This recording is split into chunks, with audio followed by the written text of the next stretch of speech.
ഇതെന്തുവാടേ പണിക്കൊന്നും പോലെ full time മൊബൈലിൽ തന്നെ ആണല്ലോ. ഇല്ല ഇല്ല, പണിയൊന്നും പോട്ടാ, ഞങ്ങൾക്ക് ഇഷ്ടം പോലെ പണിയുണ്ട്. ഇല്ലടാ, ഞാൻ ഈ പണിക്ക് അതെന്ത് പറ്റിയടാ? പണി നിർത്തിയെന്ന്. ഈ രാവിലെ എണിച്ച് കുളിക്കുക, പല്ല് തേക്കുക, അത് കഴിഞ്ഞ് പണിസ്ഥലത്തേട്ട് പോവുക, വീണ്ടും തിരിച്ച് വീട്ടിലെത്തുക, വീണ്ടും പിറ്റേ ദിവസം പണിക്ക് പോവുക. അതുകൊണ്ട് ഞാൻ ഈ പരിപാടി നേരം. പിന്നെ നീ എന്ത് ചെയ്യാൻ പോണു? അല്ലടാ, ഓണം വരുമല്ലേ, അപ്പോ പൂക്കച്ചവടം തുടങ്ങിയാലോ എന്ന് ഞാൻ ആലോചിക്കുക. നിനക്കൊന്നും വേറെ പണിയില്ലേ? അല്ല, അത് നല്ല പരിപാടിയല്ലേ പൂക്കച്ചവടം.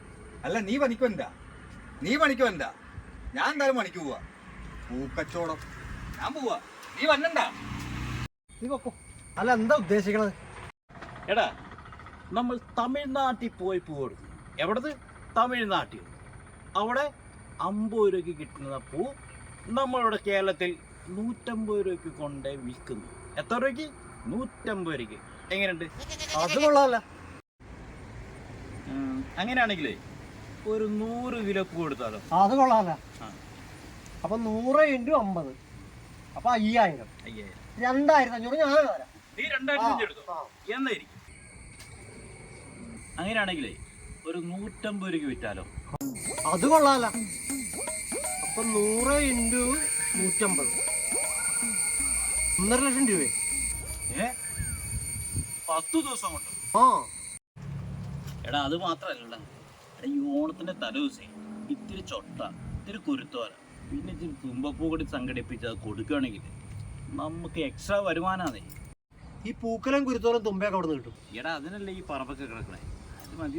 പോഷണോ? ആ, അത് നമ്മളെ പോലുള്ള ബിസിനസ്സുകാർക്ക് പറ്റിയതല്ല.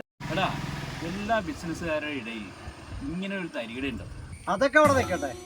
ആ 1.5 ലക്ഷം രൂപ വേണ്ടല്ല, അതിൽ തനിക്കെത്ര എനിക്കെത്ര? അല്ല, മനസ്സിലായില്ല. അല്ല, ഞാൻ തമിഴ്നാട്ടിൽ പോയി പൂ കൊടുക്കാൻ 2500 തന്നല്ലോ. അപ്പൊ അതിന്റെ 1.5 ലക്ഷം രൂപയുടെ തനിക്കെത്ര എനിക്കെത്ര? അങ്ങനെയാണെങ്കിലേ 60 നീ എടുത്തു, എനിക്ക് 90 മതി. അല്ല, അതെങ്ങനെ ശരിയാകണത്? 60 എനിക്കും തനിക്ക് 90. തമിഴ്നാട്ടിൽ പോയി പൂ കൊടുക്കാൻ ഞാൻ 2500 തന്നല്ല. 1 കിലോ പൂവിന് 50 അല്ലേ? അപ്പൊ ഈക്വൽ ഷെയർ ആക്കണ്ടേ? നമ്മള് 1.5 കിട്ടിയാ ഈക്വൽ ഷെയർ ആക്കണ്ടേ? എടാ, ബുദ്ധി എന്റെ അല്ലടാ. ഈ തമിഴ്നാട്ടിൽ പോയി പൂ കൊടുക്കണോ? പിന്നെ അല്ലാതെ. അതെങ്ങനെ ശരിയാണ്? ഒരു ബിസിനസ് തുടങ്ങിക്കഴിഞ്ഞാൽ അതിന്റെ ഷെയർ തുല്യം എടുക്കണം. അപ്പൊ 2500 ഞാൻ തന്നല്ലോ. അപ്പൊ ഞാൻ ഈ ബുദ്ധിമുട്ടിയ ഒന്നും വെറുതെ ആയിപ്പോയില്ല.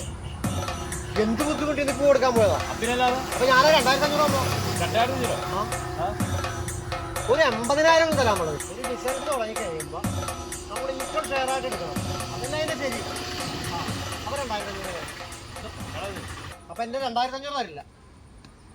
അപ്പൊ എന്റെ പണിയും കളഞ്ഞ് ഈ 2500 പോയി. താൻ നശിക്കുള്ളൂ. ഇത് തന്നോടൊക്കെ ആരെ ഷെയർ വേണം? എന്റെ പണിയും പോയി. എവിടെ എത്തിടാ? 2500 രൂപ അവന്റെ മോത്തേറിയെ കൊടുത്തേ. ഇത് തന്നെ നല്ലത്.